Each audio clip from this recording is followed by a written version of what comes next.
What makes a great leader? According to Microsoft, it's great leaders generate clarity, they generate energy, and they generate results. So clarity of what? The vision.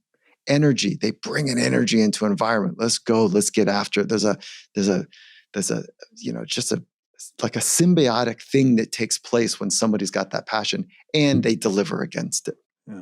And you've worked with gold medalists, you've worked with, perhaps the top CEO of our time, Satya, who's done a phenomenal job at Microsoft. A lot of times along the way, leaders stall. They just kind of stall and they're not improving. How do you get people out of that rut?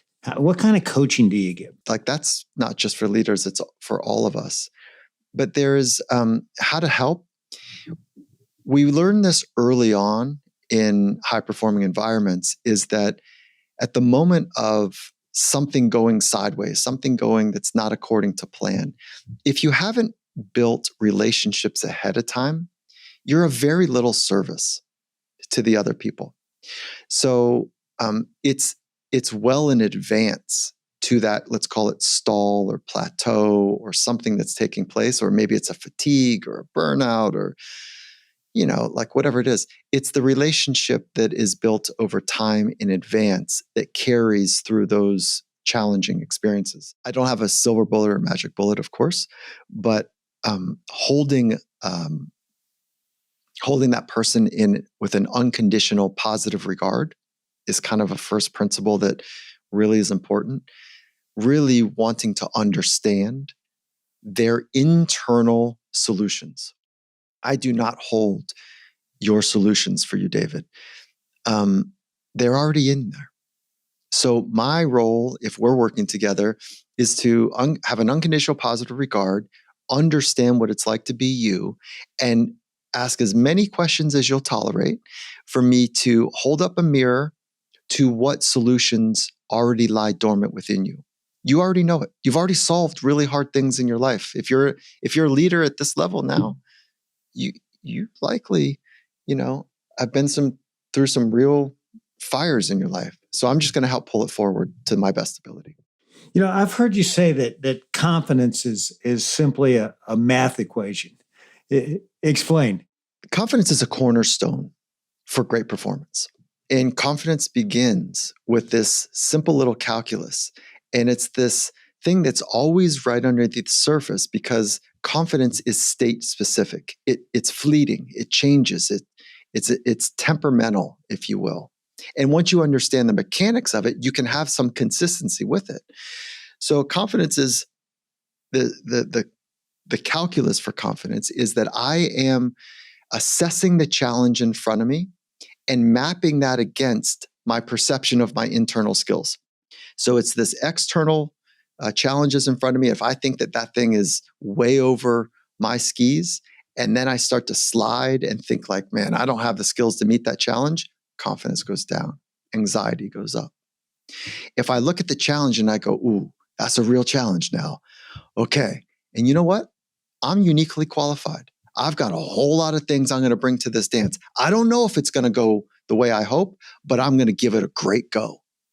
You with me? You with me? No? Yes? Okay. It doesn't matter. I'm getting after this thing.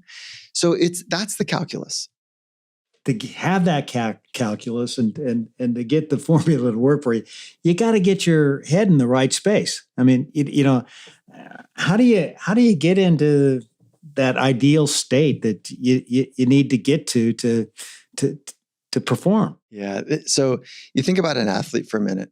16 years leads up to whatever practice we're about to have or whatever game we're about to have. Let's just say it's game day. And there's been a ton of work underneath the surface to be physically, technically, and mentally great.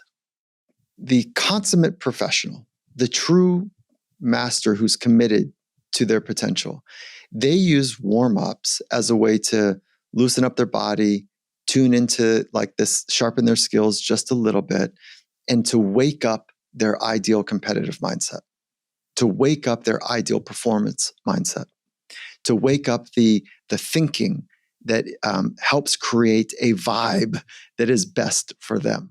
So the warm-ups are meant to tune physically, technically, and mentally. Now, the bullseye for the mental bit is to know with great clarity what is your ideal performance mindset. And so we work backwards from that. If I ask you, David, like, tell me a time when you were really, it was amazing to be inside you, like you were in your best state of mind. How would you describe that? Yeah, well, I always talk about the mood elevator. I think you got to climb the mood elevator and get all the way up to the state of gratitude. Because I think you're at your best when you're grateful. When I'm grateful, my mind's open. I make my best decisions. When I'm angry and resentful, or down at the bottom of the mood elevator, I don't perform at that high level. So I always try to at least get into a curious and interested state of mind, but hopefully work my way up to a state of gratitude. Yeah. So whatever you do to put yourself into the state of gratitude, I would assume you know how to do that. And if you don't know how to do it, then you and I would open up ways that you've done it well, you haven't done it well, find the commonalities and the themes. And it essentially comes down to how you are seeing the challenge ahead of you, how are you perceiving your skills, and ultimately what you say to yourself. So what you say to yourself impacts your emotions, and your thoughts and emotions impact your physicality. So there's this kind of the Trinity, if you will, about thoughts, emotions, and behaviors. And when you combine those two, that essentially is your performance. And there's a process to be prepared, and there's a process to be ready, and there's a process, when you get those two dialed in, allow you to perform to upper limits of your capability. So preparation, readiness, performance.